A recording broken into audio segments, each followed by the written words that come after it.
What's up, YouTube family? Lex here, back again with another one, and if you're new to the channel, welcome.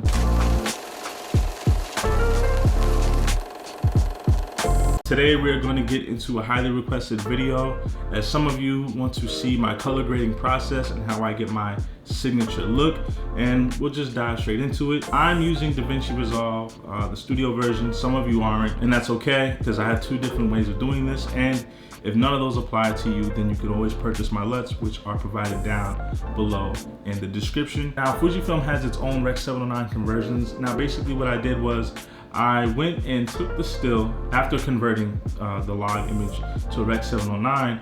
I grabbed the still with the Rec. 709 conversion on it.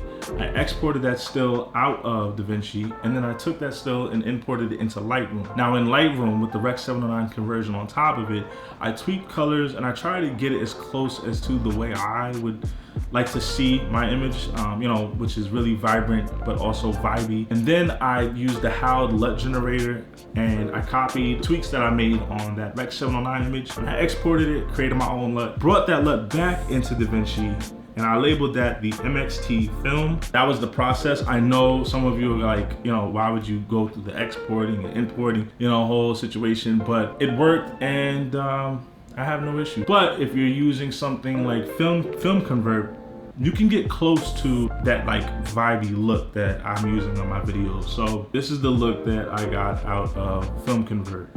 Basically what I did was, the first node, I like to put my conversions in the middle, and I converted it in Film Convert using the Fujifilm XH2S F-Log. I boosted the saturation because it comes at 100 and it's like damn near black and white. Like, that's crazy. So I boosted to like 200. I used the Kodak 5207. There's a whole bunch more. I would bring this down to like 80, 79, 80, and leave the film color at 100. I realized that there was a lot of magenta hue to it, so I adjusted the tint, and it still, it still had that magenta hue to it. So I came and made to the first node and fixed that a little bit and corrected the white balance a little bit further over here.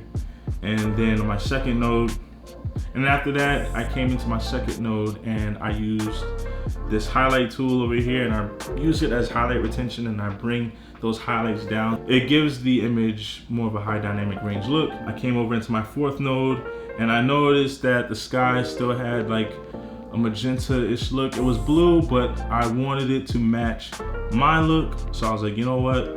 I'm going to come into my log image and pull the highlights towards green.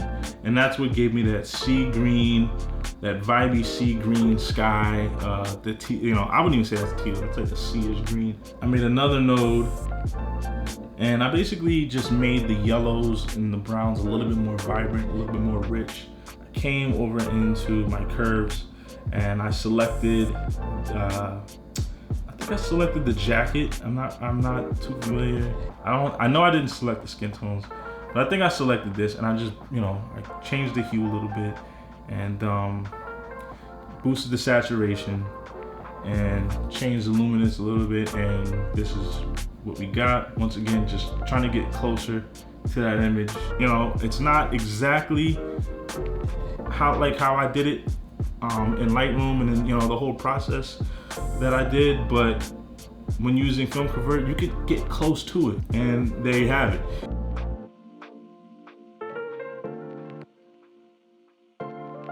Going forward, when using my LUT, I'm just gonna slap my LUT right on top without having to break the bank and be sweating bullets over your computer. Now look at that, boom, quick and easy, right? Just needs a little bit of white balance correction. Let's cool it down a little bit. Probably leave it right there. I'm happy with that. Even if we take the exposure off,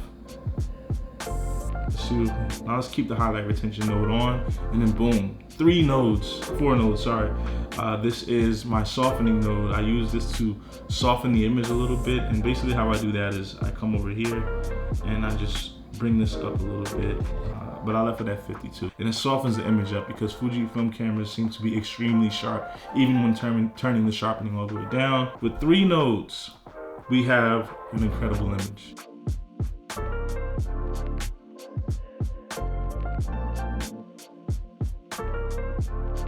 These are two different scenes and they still have integrity.